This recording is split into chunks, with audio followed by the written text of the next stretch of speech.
What's up, dog? What's good with y'all, man? Shit, man. Chilling, Brody. How you been? Good. I've been good, man. Shit, Working. man. First off, I want to give you your flowers to you because it's been a long time coming with this one. Yeah. You know, so I've been talking about it for like 2 weeks.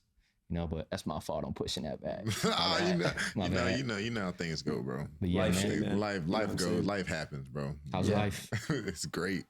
It's great. I'm glad to be here because it's like you said, it's been a long time coming. Yeah. So I'm just glad to be here. Hell yeah, bro. I mean, look, biggest thing that matters the most is that we woke up today. Facts. You know what I'm saying? Like, yeah, facts. We get to enjoy a whole nother day on this earth. Yeah. Like somebody just died right now somewhere around the world. So it's like we got to be grateful for all these little moments. You know what I'm saying? The times that we get to spend with friends and family. Like that's the time that we got to cherish the most. And this fool was talking you up a big game, dog. No, you know what I'm saying? So I'm glad to have you on the podcast, I gotta give Jaren his man. flowers, bro. Yeah. Like, for sure. I'll never forget when we had that combo in Strength and Body. Yeah, sitting on the track. Bro, sitting for 30 minutes. Just before we even worked out. Because I'll let him explain. Hold on. Before we get into that, like, let me get some, like, how did you guys meet initially? So, me and Kyle was closer at first. Me and Kyle, he dated a close friend of mine. Yeah. So we and Kyle met first, and then it wasn't until I think it was we both went to East Carolina University. Yeah. And it wasn't until after we both left that we got probably close. Senior year in high school when we was going to East. Yeah, we had knew of each other. We was close, like, but the relationship we have now, right? That didn't happen until So what was the moment like when you guys first kind of realized like, okay, yeah, you're my dog now? I think it was kind of when we were both talking about. I think we had one conversation just about where we wanted to be in life. Okay, and then it was like the moral compasses were kind of.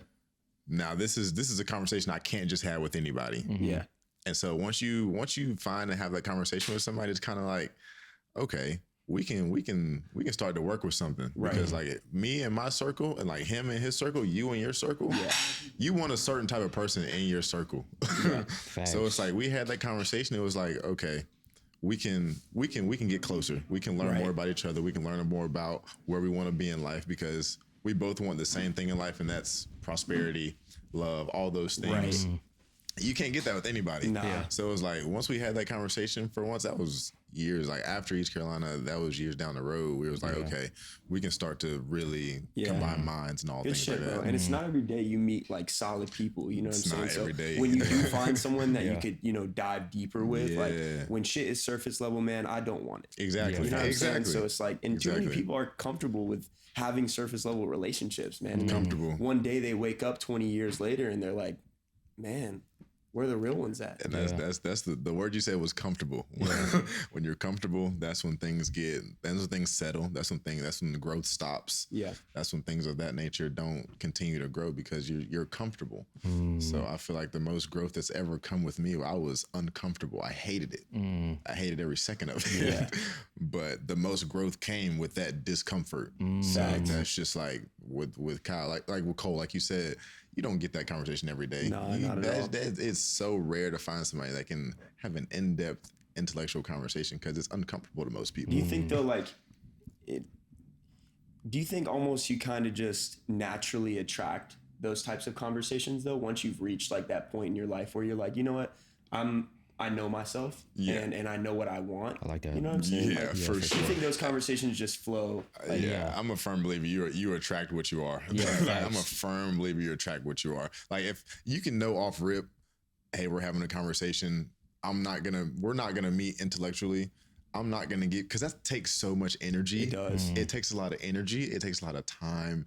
It takes all of these things that if I'm not gonna reciprocate what I'm giving, I'm not giving it to you. Absolutely. So it's like when I'm having a conversation with Cole, Kyle, Kamari, even Snipes, this conversation, like energy is given that's being returned. Exactly. And if that's not happening, it's gone with the wind. Yeah, I'm not wasting my time. It's easy to get lost in these like relationships too, where it's not balanced. It is. You know what I'm saying? Because you're comfortable with a person, you think like, oh, because I've known them for so long, like, that's just what it is. Yeah. But you gotta have that realizing point where you're like, yo, is this good for me? Or, you know what I'm saying? Because it's like with a girl, right? Or like, you know, let's say you get your heart broken and then somebody comes to you and says, well, don't get so hurt over it because there are plenty of fish in the sea. Yeah. It's like that with people too. You know what I'm saying? There are 8 billion people in the world, bro. Like, we're bound to have genuine human connections with more than just the 5 to 10 people that we hang out with. For sure. Yeah, so, for sure. And I think too is, I mean, especially like Jaren and all of us around here, I think like it even comes down to like the food you put into your body, how you're taking care of yourself. Like, we attract people like us, you know what I'm saying? And that's what, when me and Jaren first really connected on that level, it's like, it was amazing because when you think that was at ECU or after ECU? It was right after ECU. Yeah, so like we hit it off like we had hit it off and we was both like, that was a toxic place for both of us. That's what it was. That's what being in college was. Yeah, for sure. At ECU, bro. Because I mean, the ones that know, you know, but me and him, it was just my place at ECU was like, it was fun. I enjoyed it. Obviously, I'm blessed to obviously did my 2 years there, but it also made me something I wasn't. Like, I was wearing this social mask a lot, and it kind of trying to fit in, keeping up with the crowd. And don't get me wrong, obviously it's the experience of it, but it was unhealthy to me. That's why I had to like really get up out of there. And that's where me and Jaren just. So what'd your parents think about that? Like, when you dipped out of college, cause did you graduate? Nah, I ain't graduated, but my mom, I'm blessed and fortunate enough to, like, she supported me in that. My dad, he wanted me to graduate, but it just wasn't my purpose and my passion. I wasn't bringing no value out there, right? You know, so, and ever since I left that, you don't think that school was necessarily adding value to your life? To me, maybe somebody else, but at that time, to me, it wasn't. I know he could agree on that as well. Like, I'm obviously he played football out there as well, so we could get into that as well. So, well, let's get into it then. I mean, Jaren, I want to ask you, what sparked your interest in football, like when you were young? It was my dad. Okay. It was my dad for sure. I'm a daddy's boy, 100%. And so he was the one that first instilled that into my lifestyle. And so once I realized I was good at it, it just worked for me. Yeah. So it was something I could do like outside of school. Because me personally, I've never been that school kid. Yeah. Like, that was never me. Yeah. But football, athletics, football, baseball, those are my 2 sports. That's what worked for me. So it just kind of worked out. And early on, I was like, I made a promise to my parents. I was like, y'all will never pay for any of my school. Like, they sacrificed. They did everything they could for me.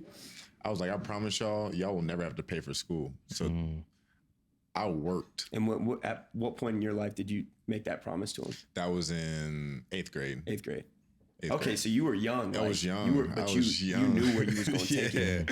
I was young, but you know, as a young kid, you have these aspirations. Like, I'm going to college. I'm going to play in the NFL. I'm going to do all this. Like, that was my dream. Yeah. Like, it was football. That's all I knew. It was football. Your dad was the coach, wasn't he? Yeah. So when I got to high school, my dad was my head coach. Okay. He was my head coach. What was it like having a dad and coach kind of like colliding? It had its ups and downs for sure, but it put me at a level that a lot of high school athletes, I guarantee you, can't compare to. Right. Because he played in college, he played at the higher level, and he knew what it took in order for me to be successful at that level. So he instilled that in me earlier, and it made a huge difference when I got there to when I started playing Division I football. I just had a better understanding than a lot of kids of what it took to be successful at that level. Yeah. So it was, the bad parts about it was coming home after a Friday night football game and everybody else going out to cook out or whatever. Because Pops was like, you got to get back to it. You know. What? If you know, you know. Those used to be popping. What, high school football? Oh my God. Cookout. The cookout after the game? Those I'm not familiar with the cookout. Like, not after the game. It was crazy. Because I didn't really go to no high school football games like that, bro. I was kind of like an outcast skateboarder kid. I swear it was crazy. You know what I'm saying? I was just worried about kicking it with my homies in high school. Yeah. But I'm back watching film with my dad instead. So you would actually go back home and like watch your plays from that same night. Okay, cool. Yeah. I did a podcast with my homie Whit, and he played football in college and high school, and he was talking about how you know, he was kind of, you got to analyze your losses a hell of a lot more than you got to analyze your wins. Oh my gosh. For sure. So when you watch those clips back, were you like really seriously? Yeah, because you'll see like a lot of times, like when you see on social media, when you see on different types of things, you see the highlights of life. Okay. Like you see the good. They want to put the good out into the world. Yeah. But behind the scenes and football particularly, you want to see the losses, the things that hurt you. Yeah. Why? Because you want to fix that. Yeah. You want to fix what hurts you. You want to fix the losses to turn them into wins. 100%. So like for like a playbook, you mess up a play. Okay, what did I mess up on this play in order for me to fix the next time that play comes that I don't mess it up? And that's why I correlate not just football, but sports in general to life. Yeah. Like I'm waking up in the morning, D1 football player, waking up in the morning. It's just it's a lifestyle that if you don't do things in a particular way, you won't succeed. Yeah. And I feel like in life, if you don't live with a reason, you don't wake up with a purpose, you don't wake up with a goal, then you're waking up for failure. Yeah. So that's how it was for football for me. Like we're waking up in the morning, we have things to do in order for what? To win a championship. Yeah. So what do you do in order to win a championship? You have steps. You got to go hard. It's a lot that goes to that. It's a lot of preparation. It's a lot of training. Right. It's everything that you need to do to be successful in the end. And in life, what are you waking up for? You're training every day, single day, to get to where you want to be. For sure. That's what especially we do like every day. anybody that has a goal, man. The same principles apply to everything in life, bro. Everything. You got to get your reps in. You got to, analyze your losses, man, and just go fucking harder, bro. Harder. Like, every fucking time. Oh, you got to go harder. You know what I'm saying? Was your dad like your biggest like mentor? He was. Okay. He was. Like starting out. What was what was your dad on the field than dad at home? So to a certain extent. My dad on the field my dad is a great football coach. Yeah. Like he was hired at Southwest Guilford. Southwest Guilford was I think they won one game in I don't know how many years. 1-2 games, I don't know how many years. He came in the program. His first year he won 2 games. His second year he won 4. His third he won 9. Like took us to the playoffs, second round of playoffs. Things that had not been done in Southwest Guilford's history in years. Yeah. He was a great football coach. Yeah. And then off the field, he knew how to present that love factor of things. That it was like the relationship of it. The relationship of it. So early on, I had the option. He called me in his office early on. Yeah. He was like, you have the option to do what you want to do. Yeah. He was like, you can play for me or you can go to any school in the district you want to go to. That is completely up to you. It was never a forceful type of thing with him. Like he knew in order for me to benefit the most for my life, I had to do what I wanted to do. And that was never a problem for him. Like I was locked in with him. I'm like, I'm gonna sit here and I'm gonna help you win. Like the teams that won the most, I was on the team with him. So he knew how to separate. Okay, I'm a football coach, but at the same time, I have to be a dad. I literally have to. Yeah. So he knew how to separate that really well. That's a damn good father, bro. Yeah, you're lucky. Yeah, I am lucky. You're definitely lucky. I'm lucky. I'm blessed. Spend time with I say the same thing. I'm lucky. I'm blessed because, and that's a lot of the things that I don't take for granted because there are a lot of guys out here. There are a lot of young kids out here that don't have that figure. Yeah, man. They don't have that. And even if they do have a father, in the picture, like, your dad can be there for you physically, but not emotionally. So it's really important to have like both, you know what I'm saying? Both of them. Because essentially, like if your dad's there for you, but like not emotionally available to connect with you, you might as well be gone. Yeah. You don't, but people don't even realize how rare it is to have it. Yeah, bro. And take it for granted. Yeah. Like, I like that. Even the slightest bit. Like there are situations where I've seen kids and it's just like, you can't even blame the kid because they don't have the guidance. They don't have 100%, bro. They don't have anything to look up to. 100%. So it's like if they're not in a position to learn, in a position to interpret what they're being perceived like, you can't blame them. Yeah, right. Facts. So it's like me having that I'm very thankful for it. Unfortunately, too, like a lot of kids are, just people, like in general, you're a product of your environment. Like growing up, my dad wasn't there for me emotionally. Yeah. And I kind of just pretty much had to raise myself, dude. Yeah. And fortunately for me, like I chose to surround myself with good people. Therefore, like I ended up being a good person. You know what I'm saying? But a lot of these kids that don't have that, like they kind of just like go off into the world and end up like putting themselves around people that are just doing things that they shouldn't be doing. And unfortunately, they go down a path that, you know, isn't good. Right. Yeah, you know and one thing about my dad as well, like he gave me that real genuine love at an early age, you know, because like we talked about before, my parents are divorced, so are yours. And, you know, so, but I got that real love, that real son to father connection at a real early age emotionally, where it's like, I can't really it's hard to relate to somebody to a certain extent when they don't have that, but like, I know I could be a light for them in that space. For sure. You know, because it brings so much power and now you get to lead with love and transition into other relationships in your life. Passed down from my dad, you know, like all the sacrifices he made and all the stuff like he brought to me in Kyle's life. It's like, I transition that to other people's life, obviously to myself, you know what I'm saying? So just it's that real father to son connection. I can't. Everything at the end of the day, man, like whether you go through adversities or, you know, like you just have like a small mountain that you got to climb over. One thing that I try and like make sure that, you know, these kids understand is like, everything's going to be okay. Facts. At the end of the day, like it doesn't matter what you go through or how hard that breakup was or how hard that, you know, loss was to grieve. Like everything's gonna be okay. You know what I'm saying? It always does. It always is okay no matter what. And that's why I, you know, encourage people to trust God. Truly. You know what I'm saying? You know, trust God, trust the process, and just know that everything's gonna be okay. Facts. And so, what you gonna say? No, I was just gonna say, like, what are you doing now? So now I'm still playing. Well, hold on. I wanna take it. Let's go to East Carolina. Okay. And how was your experience at ECU? You did 2 years, right? Yeah, 2. Football. 2. Right, redshirted? Yep. I redshirted my freshman year and then played my sophomore year. Okay, cool. So what was that? Freshman year. What was that experience like playing D1 football, playing really the relationships you may have? Just walk me through that experience. It was a dream. It was literally a dream come true. Like the percentage of high school kids that go and play Division I football is so small. That the fact that I was able to do so, it was a dream. Like I got there, and going from high school to college, I've said this a lot.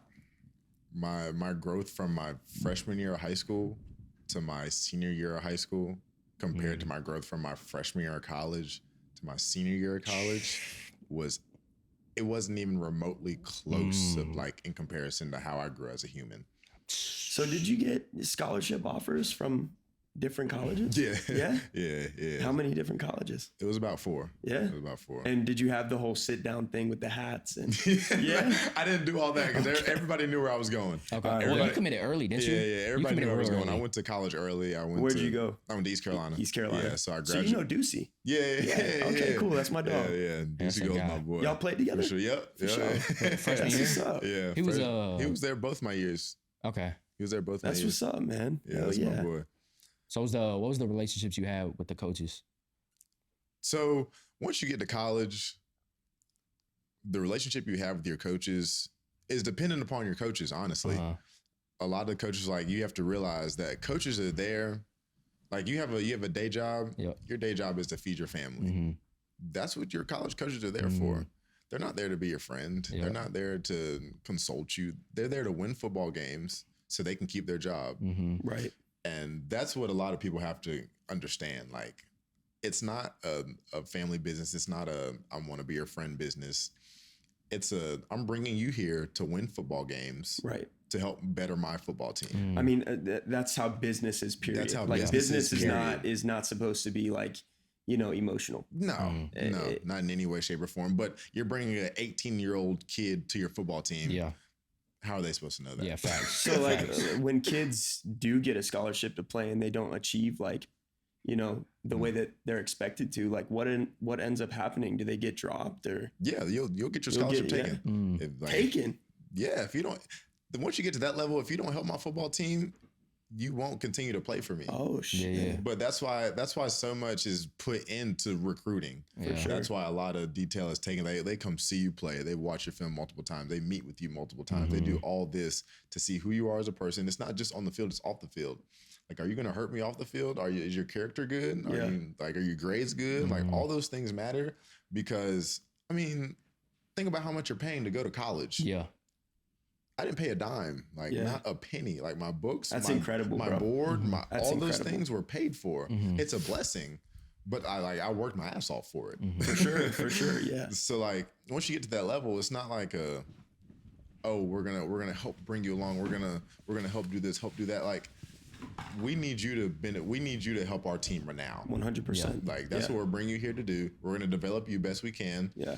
And it's up to you to make that decision in your head. Okay, I'm going to be the athlete that they're needing me to be, and I'm going to help this team. Fire. But a lot of kids don't understand that. Absolutely, a lot of kids don't. Did you go through a lot of adversity? A lot of adversity. Yeah, that was what I was going to ask you. Like, what was the toughest thing you kind of experienced like playing football in college? The toughest thing I experienced was not playing. Wow. So you go from a highly rated athlete coming out of college. I mean, I was one of the top rated athletes in North Carolina coming out of college. And then you go to a Division I school and you realize you are nothing. Wow. Like you literally realize you're nothing. Why? Because you got juniors, seniors who have been there for years, who have been in a college system for years. And we're still talking about ECU.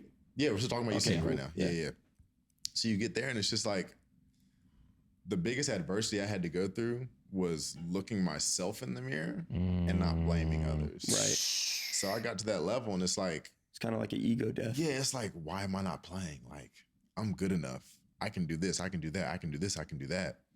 And it's like me blaming everybody else for me not playing. It's like, once I looked in the mirror and said, what are you not doing? That was the biggest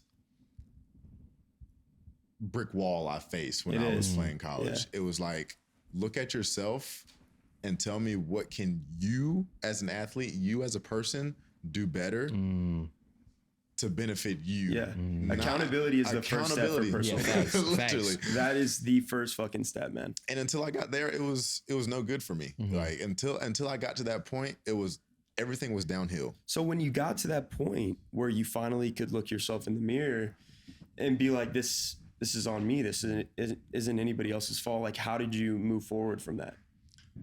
I just worked harder. Yeah. I just worked harder because there's a difference. That's like a lot of people, they're going to look themselves.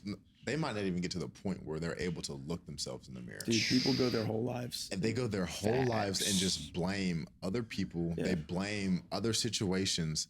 And they never look and say, what can I do better to fix what I'm going through? 100%. And so even the fact that I came to that conclusion was all I needed. Right.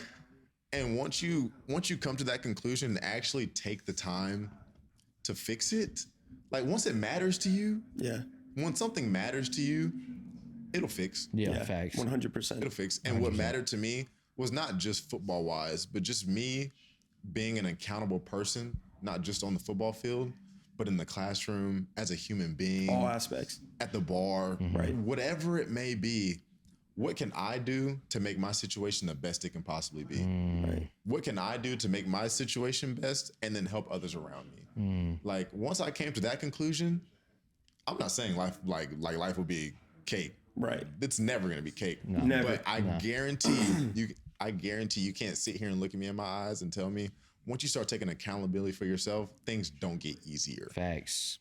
Like that's real. They get easier. They always do, bro. And life is already hard enough. I'm not gonna sit here and make it 10 times harder for myself. You blame everybody else around you. Yeah. Come on, man. Yeah. There's something up with that. Oh my god. So why do you think people then do blame other people? Like why don't more people take accountability for their actions? It's easy. Yeah. It's so easy. It's so easy to give into. It is, bro. It's so easy. It's easy to avoid the truth. It's so easy to mess up and be like, I messed up because of them. Yeah. That's the easiest thing in the world. Yeah. Once you sit there and be like, I messed up because I, as a human, messed up. It's just, it's humility. It's humility. Right. It's sitting there and accepting like your faults. Right. And once you sit there and accept your faults, that can be tough. Facts. I'm not saying it's easy. It can be tough as all get out. 100%, bro. 100%. But the growth that comes with it is insane. It's insane, bro. it's insane.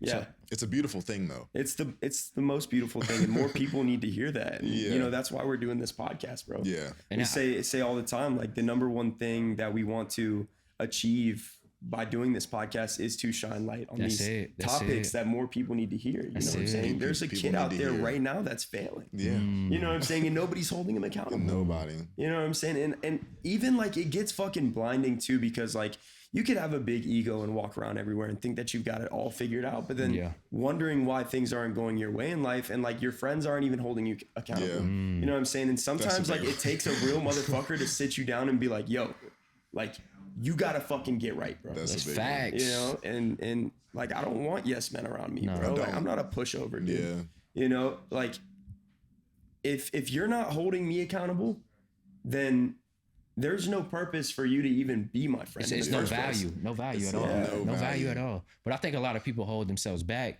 when they don't face, obviously, like you said, that man in the mirror. You know, a lot of people run from that. You know what I'm saying? And I think people like us and people who we surround ourselves with, we could be, like you said, bring that light to people. Yeah, you know what I'm saying? It's like that's where the true power in your spirit and your soul is. Like when Cole looks himself in the mirror and what can I obviously do to work himself, or just that whole vibe. Like, let me face myself in the mirror. Absolutely. Real quick. You know what I'm saying? Absolutely. Then I'm taking it to I just unlocked a new door. 100%. I think holding yourself accountable and looking yourself in the mirror is the first step to actually getting to know yourself. Facts. You know what I'm saying? Because, bro, I thought I had my shit figured out when I was 17. Yeah. I swear. Dude, I'm 23 now and I think I've got my shit figured out. Yeah. The reality, I don't know a damn thing, bro. Nothing. None of us do, bro. But we're slowly having these life experiences that give us that wisdom. You know what I'm saying? Like, fortunately for us, we're qualified to give somebody certain advice because we've been through certain things. You know what I'm saying? So like, you could bring it all my way, bro. Like I want to face adversities for the rest of my fucking life. Yeah. You know what I'm saying? Like, I don't want this shit easy. Literally, bro. At all. Like what Kamari was talking about. I need a disruption. Facts. And it's like, it's so bittersweet. I say it all the time because it's like nobody wants to go through painful shit. Nah, at all. But at the same time, like when you can fall in love with pain in a sense to where it's like, you know, it's helping you. Yeah. At that point, you're a monster. And you get to tell the story a little bit better too. Exactly. You know, because like we talk about it all the time. Like you ain't telling no story if you ain't struggled. Absolutely. If you ain't been through no pain, been through no trauma. You know what I'm saying? Like that's where the real story is, and that's where does the testimony come from? The test. Facts. That was fire. You don't get to you, and then what happens when you pass that test? You get blessed. You get blessed. Facts. So it's like it's tough. You got to thank God for everything, man, and you just got to be grateful every day you wake up, man. Even when times are tough, even if you don't have $1 in your bank account. I know so many people that probably have fucking $13 in their account right now. You know what I'm saying? Just waiting for that paycheck to hit, and it's like those people still wake up every day and have something to smile about. Yes. If you can sit here and say that like there's nothing to smile about, you're just lying. Yeah. 100%. You know what I'm saying? You're lying. Yeah. So take us through that transition of you were at East Carolina, transferred to Hampton. Right. So how was that like first year going in Hampton? Oh, so you transferred? Yeah, I transferred after ECU. What made you transfer in the first place? First off, it was just a setting thing. I'm from Virginia originally, so I had family out there. Yeah. And then it was just... What part in Virginia? I was born in Alexandria, so up in Northern Virginia. So I moved out to Hampton, Virginia after I had transferred. And it was just a better situation for me. I went out to a HBCU. I went from 300 some people in the classroom to 30. So it was just like college. It was a big culture shock for me, but it was a better one. Yeah. So I went out there and it was great. Like I went out there for the spring and it was just a major positive change for me. And then COVID hit. Wait, did you know anybody out there? No. Okay. No, not athlete wise. I didn't know anybody. Not when I first got there. But as soon as I got there, COVID hit. So we got sent back home. And I think COVID for everybody was just roller coaster. A roller coaster of emotions. Talk about a disruption, dude. COVID was the biggest disruption of everybody's lives. Yeah. You know what I'm saying? So I mean, that had a huge impact. I mean, I went from living, eating, breathing football my whole life to like every part of the year to not having any football responsibility for that next year. Yeah. So it was like, damn, that's so tough, man. It was crazy. So tough. It's like a roller coaster, man. You're about to hit the climax and you just stop. Yeah. You know what I'm saying? Yeah, I felt you great. can't just jump back where you left off. Yeah. You know, you got to go through training and facts. So it was insane. I mean, that taught me more about myself than anything ever could. Right.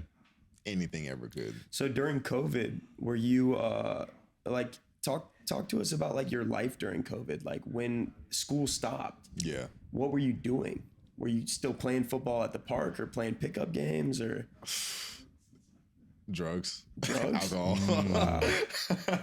I mean, I was back. A lot of people can say that, bro. I mean, I was back at home and I was just, it was things I had never experienced or opened myself to because I was so busy with football in school. Yeah. Like that consumed all of my time. Yeah. So when I had that free time to myself, it was like, okay, I let's go experiment. Like, let's go see how this life is like without any of these things coming along. How old were you? 21. 21. So I just turned 21. And it was, I mean, like I said, that time period taught me more than anything else, but that was the moment in time that it was kind of like it was a very experimental stage. Like I said, I hadn't had the opportunity to do so ever in my life. Yeah. So it was a big experimental stage. What type of drugs are we talking? Psychedelics. Big psychedelics. Cool. Like stimulants, uppers, all that. Cool. So that's what it was for me. For sure. So, damn. So the psychedelics, was it like a good experience? That was a problem. It was a great experience. And that's what a lot of people... Were you taking acid or were you doing shrooms? Everything everything you think of. Have you tried ayahuasca? No. Oh, okay. What's that? Ayahuasca is like it's like a ceremonial thing where you take psychedelics and apparently you see spirits and stuff. Okay. It's crazy, but I'm not a guru on it, so I couldn't break it down to you fully, but that's wild, man. I mean, I had a crazy experience with psychedelics too. And it really molded me into like who I am today. And I never am like shamed by it. You know what I'm saying? Because it really did shape me into who I am. Yeah, so, I agree 100%. So with the psychedelics, man, did you have like kind of like a waking up experience or like a moment where you just kind of realized that, you know, nothing really matters? Well, I got to a point where I was abusing it. Oh, shit. Yeah. Okay. So it became a problem. It became a problem. Damn. So that was... How long did it last for? The problem? Yeah, technically. The problem or the trip? Well, the problem is lasting to this day. Oh, wow. So you're a recreational user of psychedelics? No, not anymore. Okay. So... But what you're saying is that it's left like effects that have still come with you to this day. Yeah, so it's been a problem that, because like I said, the experiences were so good and so fun, you lose yourself a little bit. You lose yourself and you want to continue to try to reach that point of the first time you ever did it. Wow. So, but you'll never reach that again. No, not in my case. Yeah. Not in my case. Damn, bro. Yeah. Well, I appreciate you for being vulnerable and sharing that with me. Like, that's damn. Yeah. So, okay. So shrooms, acid, psychedelics. What about the stimulants? Like you were just taking like Adderall and shit? Yeah. For sure. On a daily basis. Damn. I feel that, bro. So many people do though. Yeah. And it is a problem. It is. It's one of the most abused substances in the world. Yeah. In the United States. It's bad. Yeah. It's fucking horrible. It is. I was gonna say, did it take you to a place where like I'm gonna take a leak real quick. Did it take you to a place where like you never thought it could take you, like maybe like a dark hole? Yeah. And I would say like I was always that kid that was like, this could never be me. Like I could never be that guy that would be addicted to drugs. Like I would never be that type of person. Like it's not, I'm an athlete. I do this, I do that. Like the people I've come up around, there's no way that could happen to me. And that's what I learned real fast, that it was like addiction itself doesn't have it's like anything. It's like cancer. It's like anything else. It doesn't have I'm just going to choose you. It doesn't discriminate in any way, shape, or form. So once I didn't figure that out until down the road, but it did. Drugs in general took me to a place that I never thought I'd go. Just because, like I said, I was an athlete. I did everything right up until that point. Right.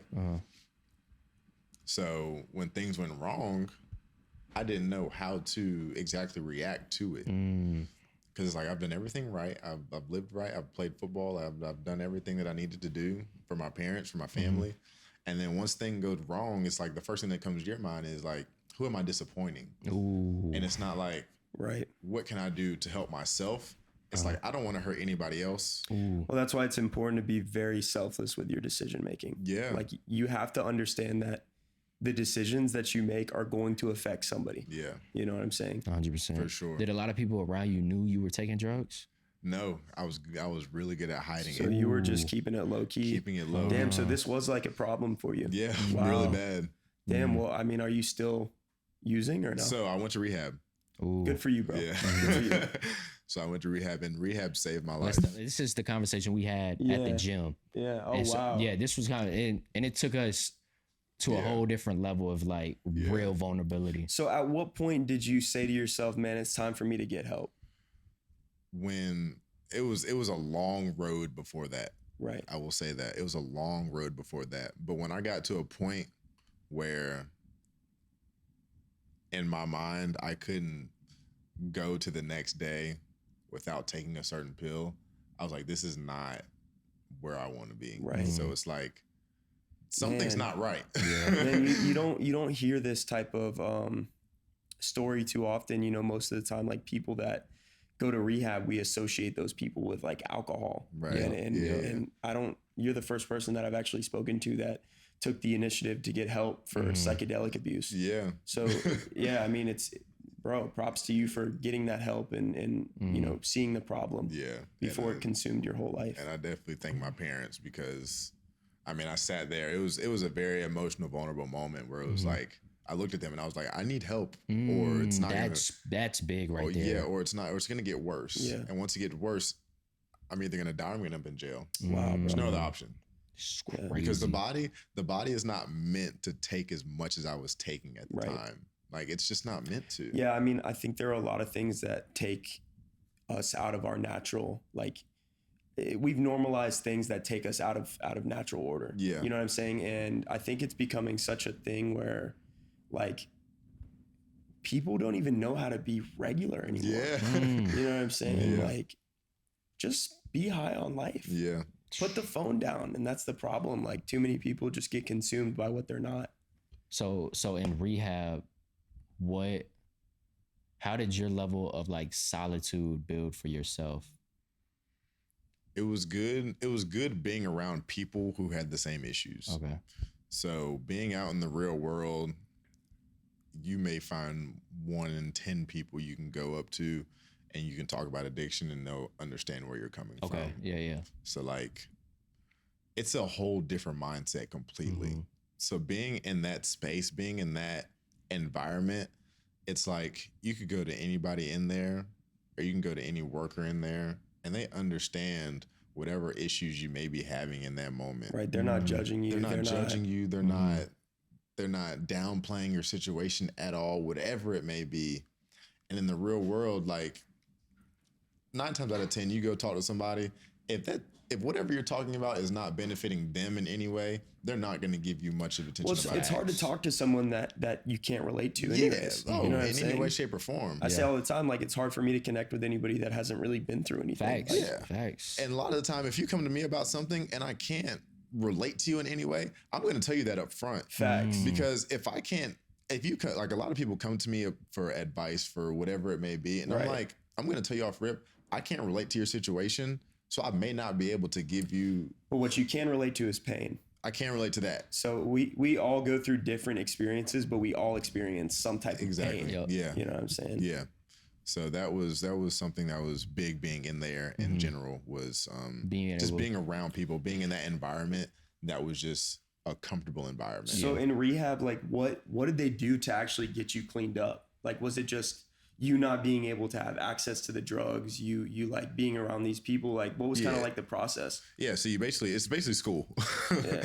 So I figure it would be. So you wake up in the morning and you go to classes and you're learning about yourself. Right. So for me personally, like, the youngest kid in there was 17, the oldest was 74. Wow. So you're learning about there were multiple people in there who had been in rehab multiple times. It was my first. There was another people who was at their first. It was their first time. Yeah. So it was really a time period of me learning about addiction itself. Yeah. Because I had no clue what it was. Like I said, I was a football player. I didn't know anything about the abuse of drugs in general. Yeah.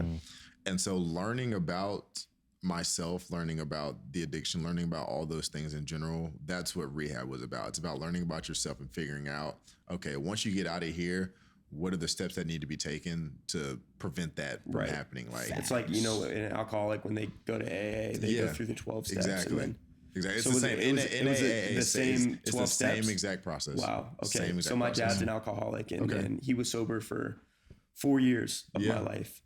And throughout those 4 years, there would be times where I would go to those meetings with him. Yeah, exactly. So the same process. That's what's up, man. Props to you, bro. Same process. Props to you. Do you still go to meetings? I still do go to meetings. Wow. Yeah, but there have been relapses within the process I've been out. I think I've been out almost a year now. Hey, bro, look, one thing that you said that has stuck with me is, you know, like, you're human, you're not perfect. Oh yeah. So you can't beat yourself up. You know what I'm saying? And that's what I had to learn. It was like, I had to learn that it's a process. It's not it's a marathon. It's not a race. Facts. Absolutely. That's what I had to learn, because we find ourselves beating ourselves up over all the bad things.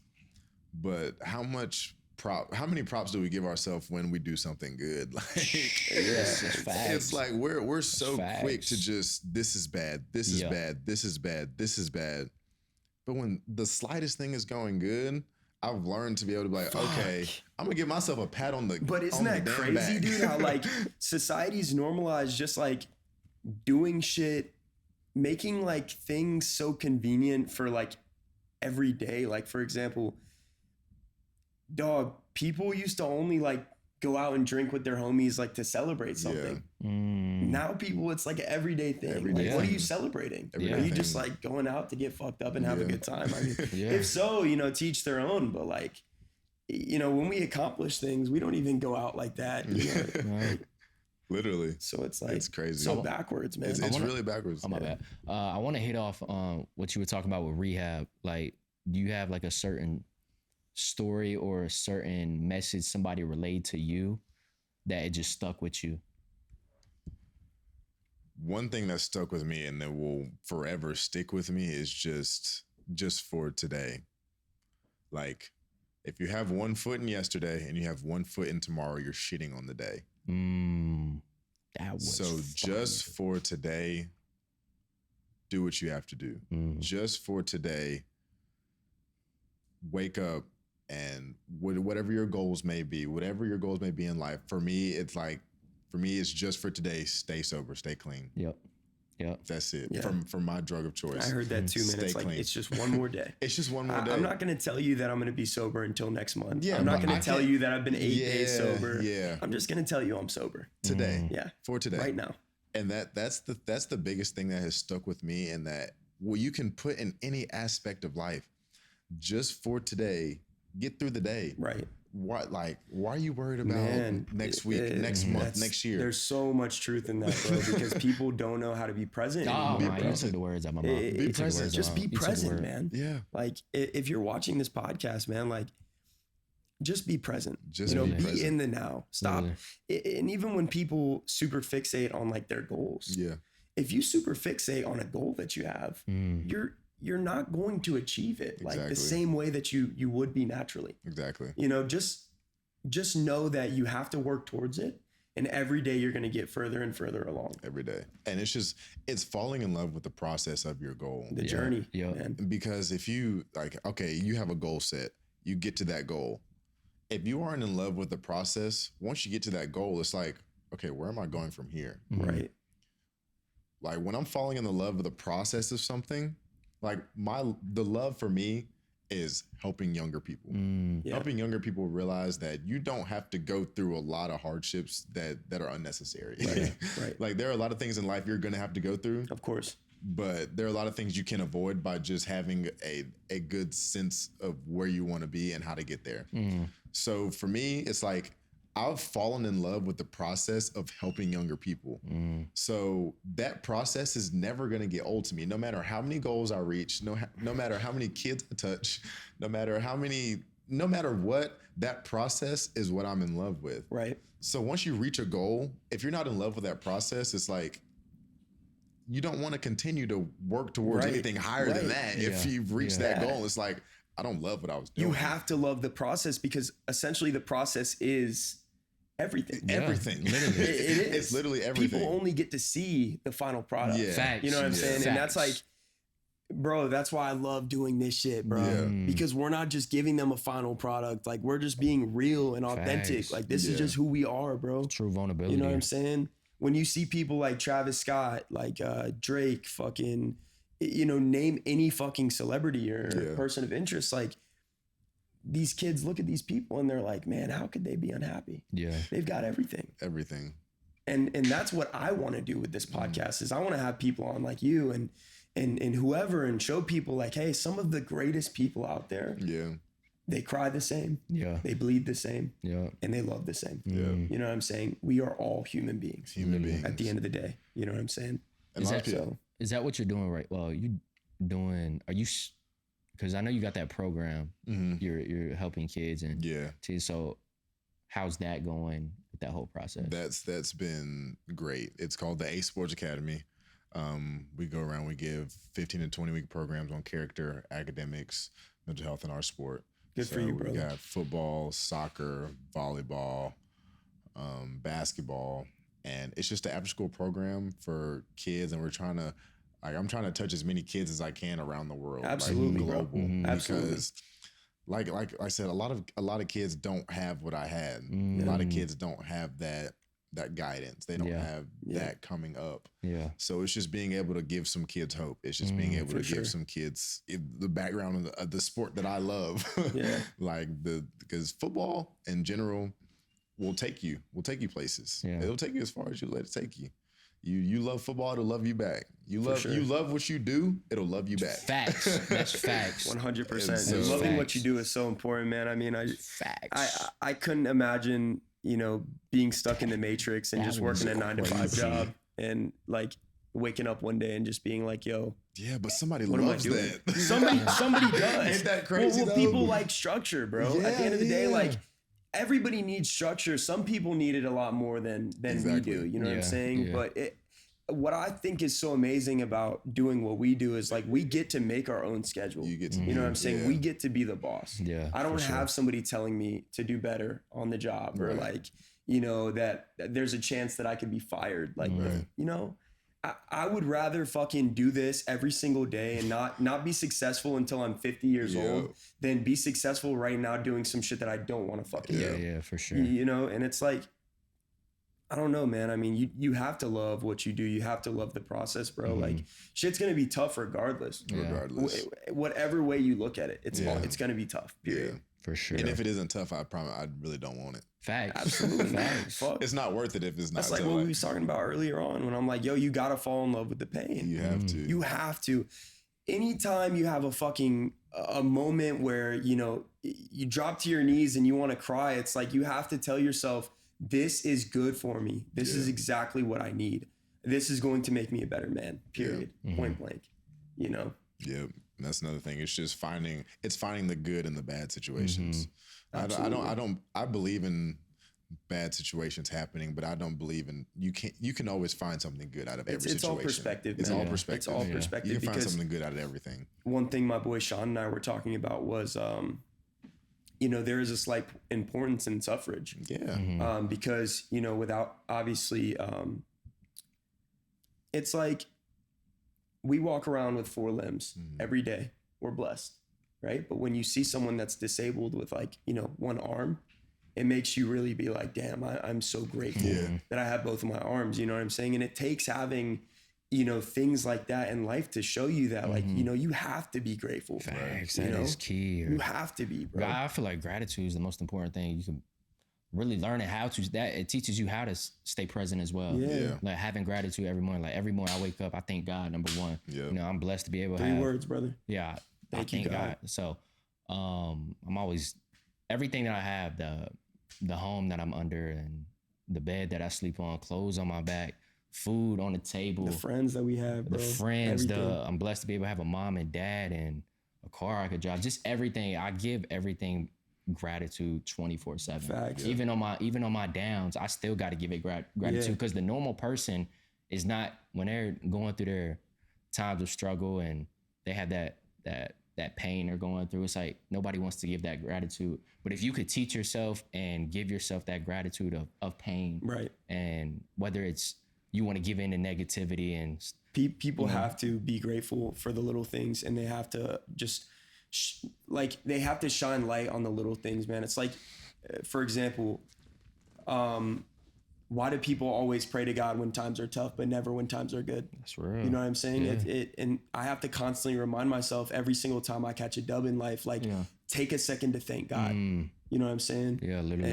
And just thank him for where you've come to, like the things that you have, bro. But nobody thinks like that. Nobody, when times are good, bro, you're on a high horse and you're just selfishly like kind of, you know what I'm saying? Yeah. But then only when times get tough is when you want to like, God, help me. Yeah. You know what I'm saying? For real. Help, where are you, God? Give me a sign. Yeah. You know, and it's like, it doesn't work like that, bro. Nah. It takes 2. No. You got to put the work in. You do. You got to show God that you're worthy of that, man. Why should I give you a miracle if you don't work for it? Right. Like, I look at it too, like dreams without action is just delusion. You know? That's a like, fact. Real delusion. That's you know what I'm saying? fact. So it's like, if you ain't putting in no work, it's like, respectfully, I can't be around you. Right. You know what I'm saying? Like, you got to provide value to yourself to give to other people. Yeah. You know? So I feel like that's the biggest thing too. It's definitely the biggest thing, bro. You know? I mean, you know, the quote that I said on the video when I was eating the onion, me and my pops were talking and he told me a quote and he said, adversities make you one of 2 things. They either make you a quitter or a winner. Yeah. You know what I'm saying? That was crazy eating that. And that's, you saw the clip? Yeah. I mean, I fuck with onions. I fuck with onions, bro. Real shit. Sheesh. Wow. That onion bite was vicious. If one of y'all had a sweet yellow onion right now, I'd smack the whole thing. Sheesh. That's crazy. I can't eat no onions. I would smack the whole onion. I don't even eat onions in my food. So Jalen, you're not. So what happened? Like Jared, Jared, my bad. Fuck. My bad, Jared. So Brody, my bad. Nah, you good. Shit, fucking. What I was gonna say was, so COVID hit. Yeah. You got hooked on the psychedelics. Did you go back to playing football? Yeah. Yeah. Yeah, I did. So are you still playing football to this day? So the crazy thing is, I had probably one of the best seasons of my life. At Hampton? Yeah, on drugs. Oh wow. Like on drugs. And just because like I was so good at hiding it, like a lot of people I hung out with every day, once they found out I went to rehab, they were like, bro, I had no clue. Like I had no idea. Because it was just pain I was hiding for so long. Yeah. And so after that season, it just got too overwhelming. I didn't go to class. I didn't do this. I failed every class I was in. Damn. So I ended up getting kicked off the football team at Hampton. Kicked off. Damn. Yeah. How did that make you feel? I mean, I wasn't in a place where it was like it's anybody else's fault. I was like, I laid that bed, so I got to lay in it. I made that bed, I got to lay in it. But were you like, damn, what am I gonna do now? Type shit. It was kind of like I'm gonna go home and just figure it out. Like at that point in life, the only thing that I was worried about was more drugs. So it wasn't like nothing else mattered. Literally nothing else. Yeah, you definitely needed rehab for sure. But it was like, if I go to rehab, I have to stop. So it was like, I don't want to, in that point in time, it was like, I don't want to do that. Yeah. Because it's like, that was the only thing that mattered. So when did you get me. back into playing football then? So I went to rehab and I spent last year's football season in rehab. I watched the first college football kickoff in rehab. And that was probably the toughest thing I ever had to go through. Was watching somebody else shine like how you should have. Yeah, like watching college football when I should be out there playing. Yeah. And I'm in rehab. Is that kind of like what made you be like, damn, I got to get back on my shit? It wasn't even that. It was just the fact that, like, I watched the first kickoff, and after that, I couldn't watch any more football. It was sickening. It was literally sickening. So I couldn't watch anymore. And in my mind, it was like, once you spend some time out of playing college football, your chances of going back are very slim. Very slim. Very slim. Yeah. So I kind of accepted that I wasn't going to go back and play. Like, I just kind of accepted that. And I got out of rehab, and I think I told Cole this. Once I got out of rehab, I was living right. Yeah. And the right thing started attracting to me. Yeah. And so I got out of rehab. I was doing what I needed to do. This was before the relapses and everything. And it just happened. I get a DM one day from it's an NAIA school in Bethel. I mean, in McKenzie, Tennessee. And they're like, hey, you're still trying to play football. I'm like, I mean, yeah, like, I'm trying to play. Yeah, but was this when you were in Greensboro? Yeah, I was back at home. Okay. I was at home working a third shift job. So totally unexpected. Totally like this unexpected. DM just came out of thin air. I was never expecting to ever play college football again. I was working at the Hilton Hotels in Greensboro. Like, I didn't plan on staying there. Like, that was. Well, what position do you play? Safety. Safety? Yeah. Okay, word. So, I got the DM and I was like, yeah, but mind you, I haven't played football and like I've been out of school for a year and a half, 2 years at this point. So my eligibility wasn't like I'd have to take classes in order to be eligible to play. For sure. So normally once a school saw that, they're like, oh, we're not gonna get you eligible type thing. And remember I said at the beginning of the podcast, I was like, I promised my parents that they wouldn't pay for school. Yeah. Like that was a promise I made and I was gonna keep it. So I wasn't gonna go back to school. Yeah. Like they weren't gonna pay for anything until I was able to pay for it myself. Facts. And Bethel University contacts me and they're like, okay, we see what you've been going through. We're going to give you the scholarship. We're going to get you eligible, and we want you to play for us. And I kid you not, I broke down in tears, like in that moment. Good shit, bro. I broke down in tears because it was like I said, once I was living right, the right thing started attracting to me. Facts. And then like during the problems that I've had in the process, the relapses. Yeah. Once things were bad and I wasn't living right, it's like things piled on top of like things were bad.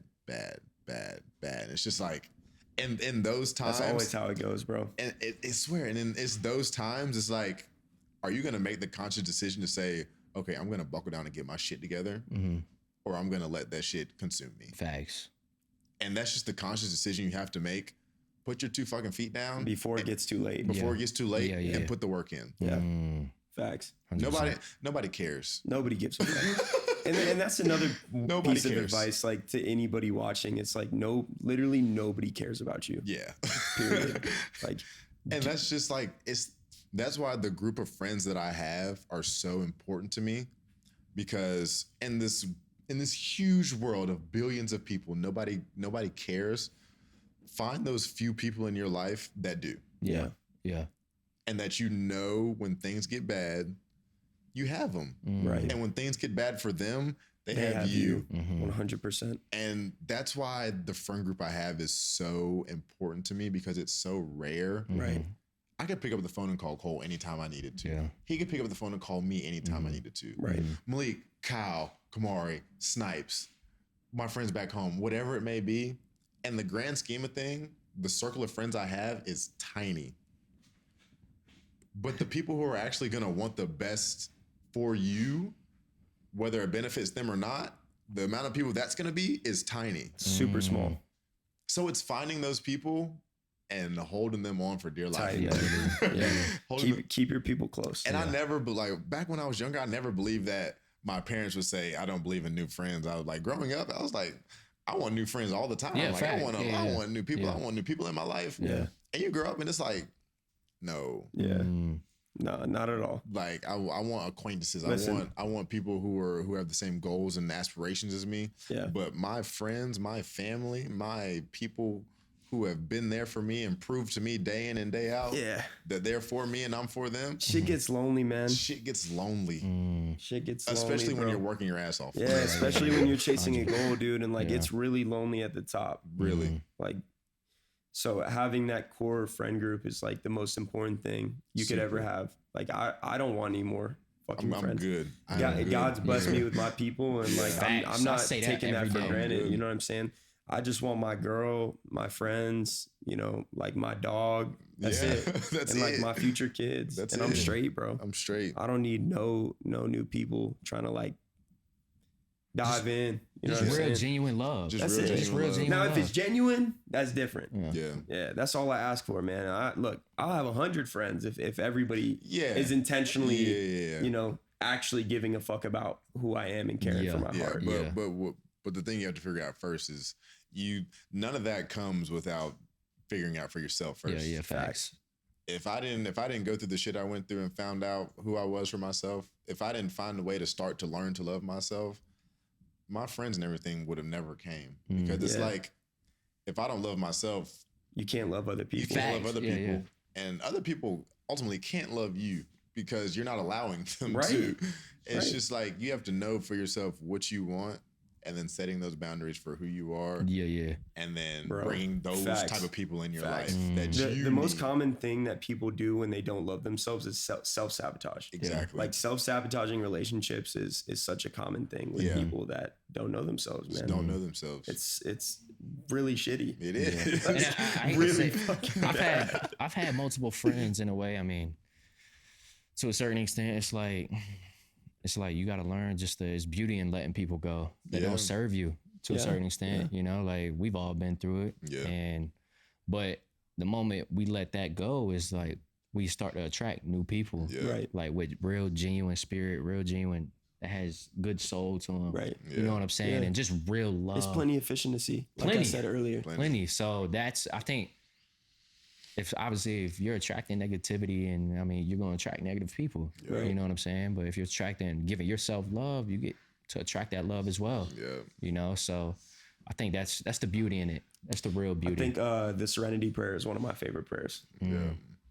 Because it's like, you know, Lord, grant me the serenity to accept that I can't change. That's fire. And that prayer is just such a good like thing to come back to when times get tough. You know what I'm saying? Because accepting the things that you can't change is like so important, man. If you can't change it, you have to accept it. Facts. And people go their whole lives like staying mad about something that all it's doing is just fucking hurting you. It's hurting yourself.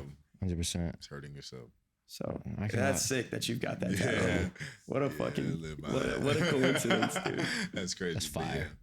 But yeah, man, it's fire episode. Yeah, this was a great episode. Great episode, bro. I enjoyed this one. I told Cole before we even started this, like a lot of the things you go through, you give it strength by not letting it go. So, oh wow. So like you're actually giving it strength by not letting it go, by not. So it's having more power over you. Right. Facts. Right. So for me, it was learning everything that I've been through. Cause like I was, in the grand scheme of things, I was never supposed to be a drug addict. I was never supposed to go to rehab. Right. I was supposed to be a Division I athlete. I was supposed to be successful. I was supposed to have all these things, but that wasn't my path. That was for me. My path was going through all that shit and coming out on the other side. But I didn't come out on the other, because there have been multiple instances where I'm not supposed to be here. I could have died. I could have been long gone. That's why you gotta wake up and thank God, man. But it's like I'm here. Okay, I'm gonna wake up. What am I here for? Figuring that out has been the most beneficial thing ever, because I'm still messing up to this day. I'd be wrong to sit here and say, "Oh, I'm perfect. I'm doing this. I'm doing that." Bro, we're gonna fuck up until we die. But I'm never gonna be the one to not accept that.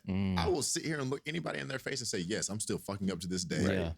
But I'm still grinding to this day. Yeah, I think that's what it really means to be a man, though. Yeah. You know what I'm saying? Like, being a man isn't about like being tough or fucking, you know, having X amount of dollars. Like, it's about fucking owning your shit. Owning your shit. That's what it is, man. Owning your shit. And you're not going to be able to like love a woman or like love your partner unless you're able to own your shit. Yeah, like, you can't be good to people unless you're good to yourself, like what we talked about. Yeah. But dude, man, I mean, this was a fucking great episode, bro. Banger episode. Thank you for allowing us to like have some insight. Yeah. Malik was over there Malik crying. was fucking crying, bro. Yeah. But no, like I said, like appreciate the insight, man. It was fucking great talking to you, bro. I've been wanting this one for a long time, bro. I'm so glad I was able to join y'all. Yeah, dude. Because like I said in the beginning of the episode, man, like I got to give you your flowers on this whole of us coming together and really like speaking your story, speaking your vulnerability. It's like it was a lot of vulnerability in that you shared, bro. Man. Absolutely, bro. You know? And it's only up, bro. So what do you have to say to the kids out there watching, man? Yeah. Like, bro, keep working on a daily basis. Whatever your goal is, on a daily basis, just continue to work. You're gonna have those times where it's gonna be times are gonna get tough. Things are gonna be hard. You're not gonna want to wake up and do it. Just keep working on a day-to-day basis for what you want, and I promise you, if you don't let anything get in the way of that, you will succeed. Whatever it may be, just keep working. And there, like, the keep working thing can go into so many different categories of life, but in the grand scheme of things, keep working on a day-to-day basis. Keep grinding for what you want, what makes you happy, and on a daily basis, just spread love. Hell yeah. There's so much hate in this world. There's so much damn hate in this world. So much, man. Be the one to spread some love. Because for me, love is everything. Love is everything, man. I'm stamping that. Love wins, bro. So just work on a daily basis, grind on a daily basis, and love on a daily basis. That's all I got to say. Well, man, appreciate you guys for watching. Hit that like button, man. Drop a comment, man. Let us know what y'all want to see from us next. I mean, you know, at the end of the day, like, this is for you guys. That's what we want to touch up on the most. You know what I'm saying? Thanks. And you know, this is what it's about. Talk to us, man. Like, we're trying to build a community. Yeah. We're 10 subscribers away from 100. Crazy. Y'all want to come up fast, bro. I mean, listen to y'all's podcast, y'all. It's been a fucking journey, bro. But like I said, you got to fall in love with the journey. Man. Like you said, you got to, bro. You have to. Yeah. So, you know, share this episode, man. If there was anything that you felt like resonated, you know, for you, you know, drop a comment and let us know, man. Please drop a comment. Please drop a comment. So all the support matters. So we love you guys. Appreciate you for tuning in. Jaren Rainey. That's just how I'm doing. Already shit. Gotta watch your back. We at the top. It's gonna be jealousy. Gotta keep your family first. Put that shit on everything.